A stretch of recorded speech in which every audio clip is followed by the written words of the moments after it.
Bonjour, bonjour, bienvenue à toutes et à tous sur Cocotte TV. Aujourd'hui, nouvelle vidéo et on vous reparle de The Beast, le boîtier ATX intégralement passif par Monster Labo. Alors, vous avez vu, on a tout branché sur un gros écran en 34 pouces en 3840 par 1200. Donc on va jouer un petit peu avec pour voir ce que ça donne. Cyberpunk 2077. La machine, comme on le disait, on est sur un prototype pour le moment, donc on est sur la V2 du boîtier. Les heatsinks à l'intérieur sont aussi des prototypes. Il faut savoir que la version finale des prototypes sera intégralement en noir, donc pour qu'on ait des belles ailettes, et on aura un design quelque peu différent au niveau des ailettes, parce qu'il y avait un petit bruit perturbateur avec les ventilateurs avant, donc le design des ailettes a été revu. Ce boîtier est presque intégralement en aluminium. À l'intérieur, on trouve deux dissipateurs, un pour la carte graphique, un pour le processeur. On va avoir à chaque fois sur les deux dissipateurs 10 caloducs de 6 mm qui vont venir s'enchasser à l'intérieur de deux groupes d'ailettes où on a au total 20 ailettes. Et on va avoir dans ces ailettes des drains thermiques en cuivre, on en a 3, qui relient toutes les ailettes les unes aux autres, et on va avoir ces drains qui vont être eux-mêmes reliés à la structure en aluminium du boîtier. Donc en fait, tout va refroidir à l'intérieur du boîtier. À l'intérieur de notre machine aujourd'hui, on va trouver un Ryzen 7 3800 XT. Alors on a mis HW monitor, on est à 37 degrés sur le processeur au repos, on verra ce que ça donne tout à l'heure en burn en faisant du gaming. Au niveau de la carte graphique, on a une RTX 3080. Elle est ici, elle est à 28 degrés pour le moment. Le SSD est à 26 degrés et la carte mère, elle est à peu près aux mêmes alentours, c'est-à-dire qu'on est à 30 degrés à peu près pour la carte mère. Donc vous voyez, pour le moment, au repos, tout se passe absolument très bien et on a 0 dB parce que même l'alimentation à l'intérieur du boîtier est totalement passive. On connaît maintenant la configuration qui est à l'intérieur du boîtier. Parlons des capacités du boîtier. On a donc, comme on le disait, deux dissipateurs à l'intérieur. Un premier à destination du processeur qui sera capable de dissiper 150 watts au maximum.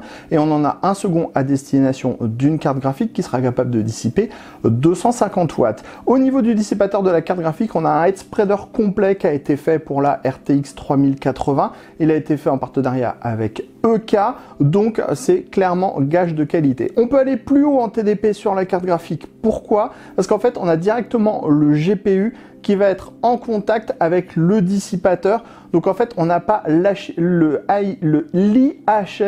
comme sur le CPU qui vient un petit peu perturber le refroidissement. C'est pour ça que sur le processeur, on est à 150 watts. Ensuite, que vous dire de plus?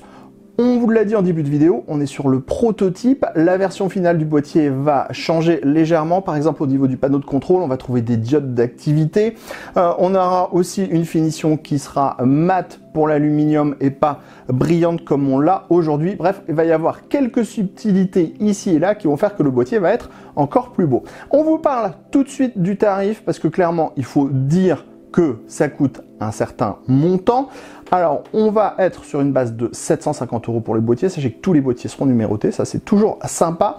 Donc le boîtier est en aluminium avec des panneaux en verre trempé, structure à l'intérieur en acier pour les quelques éléments qui ont besoin d'avoir du maintien. On a deux radiateurs de 3 kg chacun à l'intérieur et on aura aussi livré avec le boîtier le Riser PCI Express qui ne sera pas en 3.0 mais en 4.0. Ce qui fait que vous avez vraiment un boîtier, les dissipateurs, le riser complet. Donc c'est pas juste un boîtier avec les ventilateurs, c'est vraiment clé en main. Vous arrivez, vous prenez votre matériel, vous pourrez monter directement votre carte mère, le CPU sur le dissipateur. Pareil pour la carte graphique, ça va marcher tout de suite. On donne la référence de la carte graphique pour avoir le bon head spreader et ensuite on link avec du PCI Express 4.0 si on a une carte graphique en PCI Express 4.0. Allez, vous avez vu, on change de côté. Pourquoi? Parce qu'on va un petit peu utiliser cette machine et on va se lancer directement sur Cyberpunk 2077, notre jeu préféré sur lequel on a fait un super mode. Alors on va le lancer, on va espérer surtout qu'il ne va pas y avoir de mise à jour. Bien sûr, on a mis un petit logiciel qui va permettre de savoir à combien ça tourne. On va aller vous montrer les options. Donc vous avez vu, on est sur un écran Fox Spirit. 43,4 pouces, 3840 ou 3440 par 1200. On va aller vérifier ça dans les specs. Alors, en haut à gauche, on a la température du GPU. Donc là, on est à 42 degrés, le taux d'utilisation du GPU, la fréquence du processeur, le taux d'utilisation du processeur et les FPS.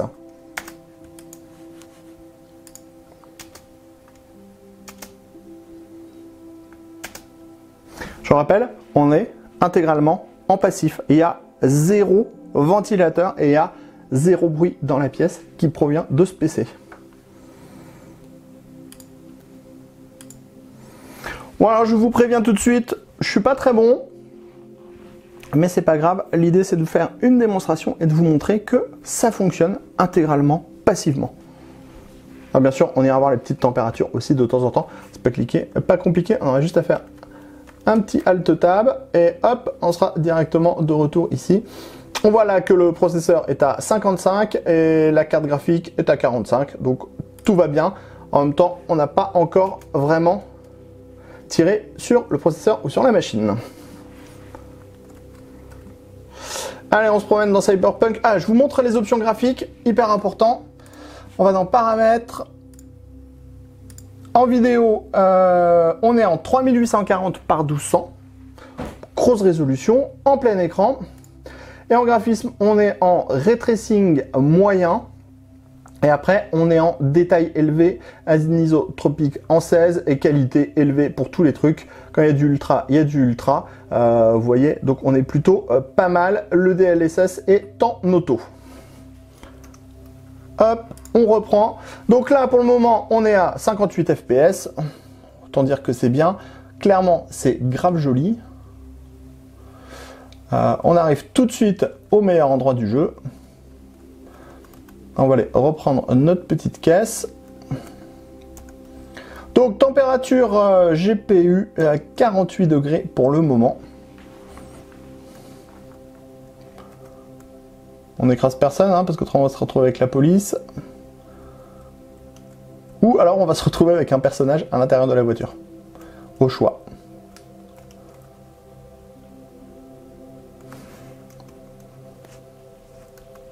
Voilà, on repart. On va refaire un petit tour en ville. Vous voyez, ça fonctionne vraiment sans problème. Tout tourne.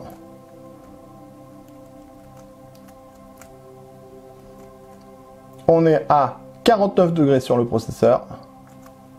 C'est beau, c'est en ray tracing.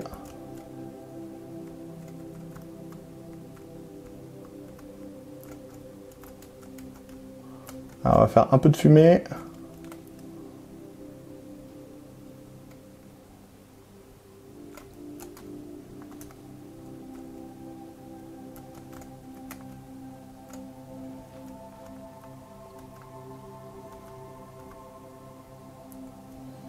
On va essayer d'aller choper une autre caisse.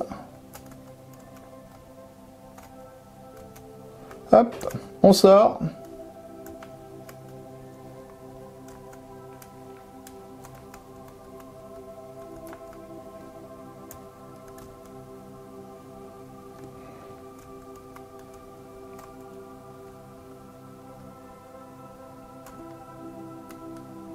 Et voilà, c'est parti, on a changé de voiture, on va aller un petit peu plus loin dans le monde. Voilà, je pourrais vous montrer un petit peu quand on se fight, mais comme je suis pas un grand adepte du jeu, on peut aussi lancer un petit avis de recherche. Voilà. Paf, on va pas s'embêter.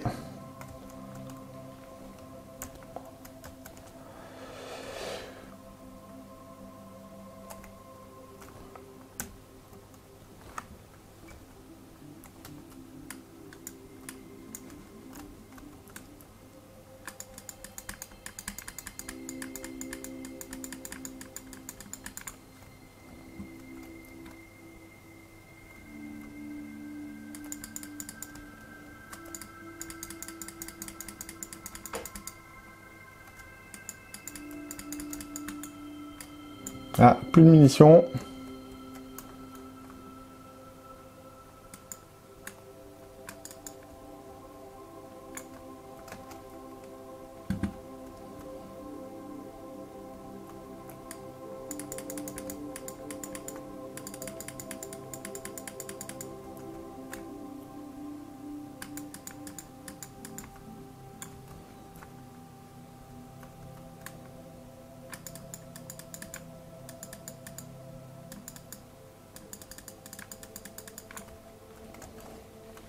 Combien de FPS? 64. Tout va bien. Ça tourne.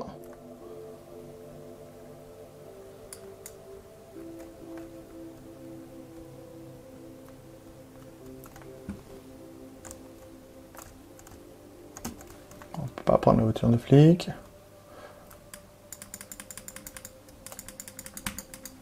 On voit plus rien.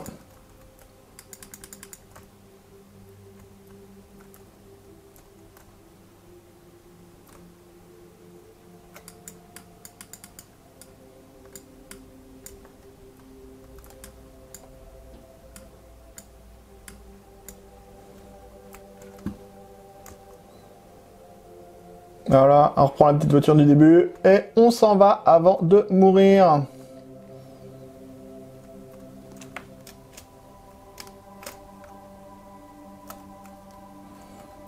On va faire un petit peu de drift.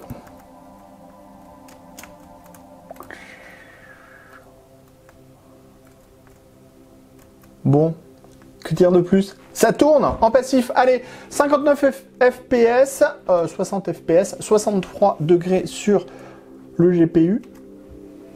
On fait un petit coup de Alt Tab. Au niveau du processeur, on est à 59 degrés. On a une pointe à 69 degrés. Donc on le voit, on est vraiment très bien au niveau des températures, que ce soit processeur ou carte graphique.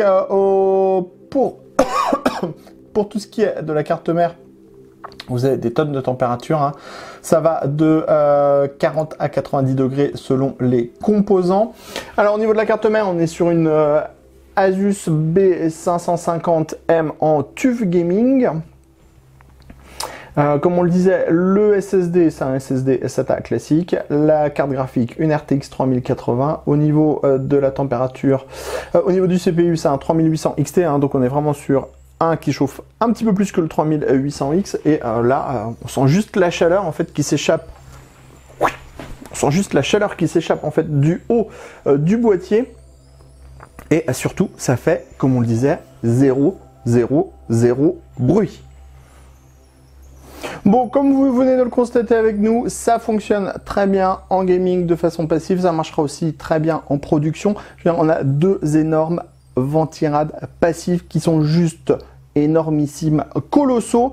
150 watts de TDP dissipés sur le CPU, 250 sur la carte graphique. On pourra donc aller très loin, et tout ça sans aucun bruit. Si on va aller plus loin, comme on l'a déjà montré dans la précédente vidéo, on pourra mettre deux ventilateurs de 140 mm dans la partie haute. Alors l'idéal, c'est de prendre les ventilateurs les plus silencieux du monde, qui tournent le moins vite possible, juste pour créer ce tout petit flux d'air qui va permettre d'aller chercher l'air frais dans le bas du boîtier et de le faire remonter au travers des dissipateurs. Ça va permettre d'améliorer très nettement les performances. Enfin, est-ce qu'il y a vraiment besoin d'améliorer les performances? Parce que sous un jeu comme Cyberpunk 2077, comme vous venez de le voir, quand on est en train de jouer à 60 degrés sur les CPU, et on n'est pas à plus de 60 degrés non plus sur la carte graphique. Donc ça marche réellement et vraiment sans aucun bruit. Alors moi je vous le dis, moi qui suis fan du zéro bruit pour un PC, parce que je travaille toute la journée avec un ordinateur, c'est le genre de boîtier que j'affectionne particulièrement. Alors oui, c'est très cher à l'achat, mais ce boîtier vous allez le garder pendant ad vitam aeternam, puisque en fait, comme c'est une sorte de carré pour le CPU qui est relié au ventirad, vous pourrez faire évoluer par exemple sans problème votre processeur, et il y aura aussi bien sûr du suivi pour tout ce qui est carte graphique. Donc clairement c'est très intéressant.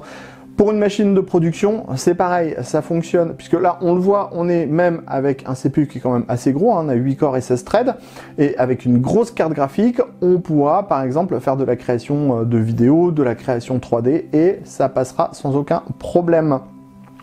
Le truc, ça sera le tarif, clairement, on l'a dit, c'est relativement cher, mais on est sur un boîtier qui est full aluminium, verre trempé, format assez compact, hein. Vous le voyez, le boîtier, il n'est pas énormissime en taille, donc ça, c'est très agréable, c'est plus petit qu'un boîtier moyen tour. Et alors, certes, comme on le disait, on a peut-être un tarif qui est élevé, mais c'est comme si vous aviez votre ventirad CPU et votre ventirad GPU en alternatif, avec des choses qui sont plus performantes et qui font pas de bruit. Donc ça, quand on achète un boîtier, si on achète un boîtier haut de gamme en aluminium, on va déjà bien dépenser 200 balles dans le boîtier. Et ensuite, si on met un gros ventirad CPU type, je sais pas, un gros Noctua ou un gros Be Quiet ou les derniers énormes de chez Cooler Master, bon, on va dépenser 100 balles de plus dans le Ventirad CPU. Si on prend une carte graphique qui se veut être custom, donc on va payer en plus le fait qu'elle soit custom avec le Ventirad CPU qui va être modifié. Et ensuite, on va aussi avoir le Ryzer PCI Express. Donc là, on est sur un Ryzer PCI Express qui est en 4.0, donc ça vaut quand même 130 balles, hein, disons-le. Donc on a certes un boîtier haut de gamme, deux énormes Ventirad, le PCI Express, tous les déports. Donc en fait, non, c'est certes cher au premier abord quand on le voit comme ça, mais on est sur un tarif qui est raisonnable pour ce type d'engin. Et en plus, on est sur de la toute petite série, montée à la main en Bretagne, s'il vous plaît, et avec un boîtier qui va être numéroté. Donc franchement, ça vaut clairement son prix. Alors, ce qu'on vous propose, nous, c'est de se repencher plus sérieusement sur le cas de ce boîtier The Beast par Monster Labo quand les versions finales arriveront. Donc comme ça, on pourra vous refaire un tour complet du boîtier dans ses finitions finales, avec les Ventirad à l'intérieur qui seront intégralement en noir, donc ça sera encore un petit peu plus cossu en plus. Déjà que c'est très joli, franchement, quand vous ouvrez le panneau et que vous voyez tous les caloducs à l'intérieur et les draps en cuir, c'est juste magnifique, c'est une vraie pièce d'orfèvrerie pour un boîtier PC. Donc on refera justement un tour complet de tout ça, et vous savez quoi, on montrera notre configuration surtout à l'intérieur pour l'utiliser en production, parce que notre machine sert en production, elle sert aussi en jeu, et comme ça on vous donnera un avis encore plus complet sur ce Monster Labo sur ce The Beast par Monster Labo, pardon, je me suis trompé. Allez, sur ce, on vous dit à très bientôt sur cocodeland.com pour toutes nos news, tous nos tests, tous nos articles, et sur Cocotte TV pour toutes nos prochaines vidéos.